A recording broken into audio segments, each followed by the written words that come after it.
Hi, I'm Diego, and I'm going to explain to you about my key activity, the final stage that I have done during my physics class during this sixth semester.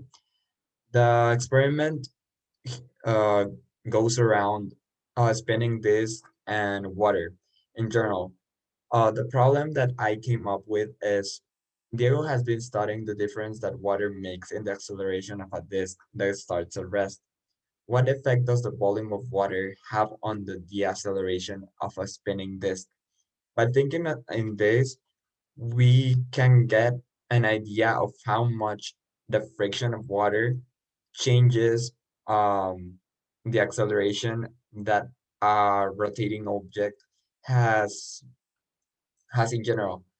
And to prove this, I took into account the following concepts, which is circular motion, which is defined as the rotation of an object, or non-uniform circular motion, that is also defined as a type of circular rotation that is characterized by changing rate of rotation, which means that it's not entirely consistent. To start with the methodology, the studied variables during this experiment was the dependent variable, which was the acceleration, and the independent variable, which was the amount of water, which can also translate to water resistant, which is a type of friction that stops the object that comes in contact with it. The control variables in this experiment are time, initial angular velocity, and final angular velocity. And the experiment, step by step, would be the following. Get the disk into the launcher and spin it to, to get it to work, to charge its force. Then add a certain amount of water into a container.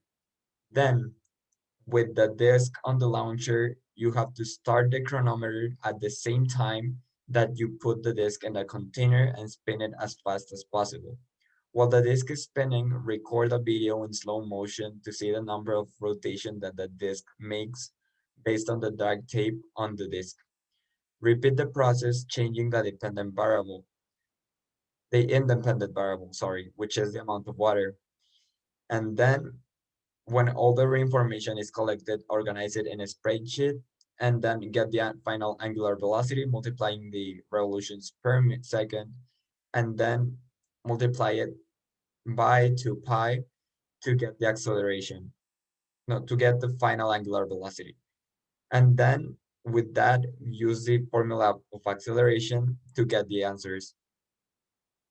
And then for the materials, I used a small syringe that is marked from 0.5 milliliters to 5 milliliters. Then I used a chronometer of 3 digits that is from a tablet. Then for the angular velocity that, as explained earlier, will get will be measured by the revolutions that the tape around the disk makes in each rotation. Then and finally, the formula of the acceleration that I used is acceleration equals final angular velocity minus initial angular velocity over time. Then for the results, as you can see here, I started with 0 milliliters, and then I increased the amount of milliliters to change the change in acceleration. Then we can see that in the table, that the time reduces at the same time that the final angular velocity reduces.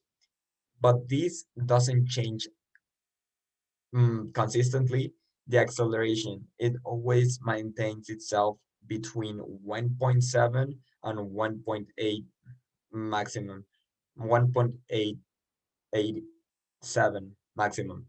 The only outs, the only different one, it's the first one, which gave me a 1.4. And then I put all those data in a graph, and as you can see, it goes up and down, which gives me the the knowledge that the acceleration is not entirely consistent. Then here are the video evidence about the experiment, which as explained earlier, it's I spin the disk, and then at the same time that I turned on the chronometer, I spinned it in a container that in this case doesn't have water, just to get the first row of data, and then document the revolutions per minute by counting each of the spins that the tape does. Then I add the water with the syringe, and then I start again the chronometer and get the data. And the process continues for for each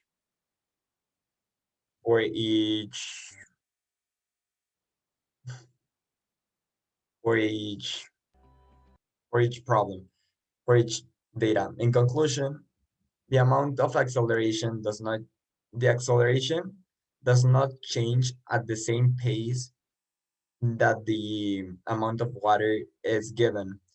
So we get a irregular change, which is probably caused by a different variable that it's not entirely the water or the acceleration.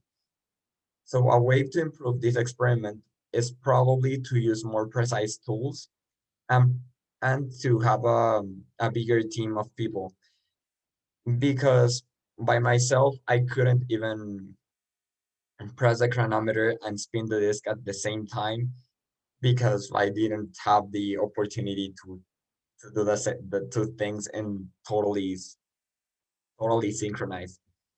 And another thing that I would add is probably taking into consideration more variables and formulas to have a bigger understanding of each each thing that is happening during the experiment.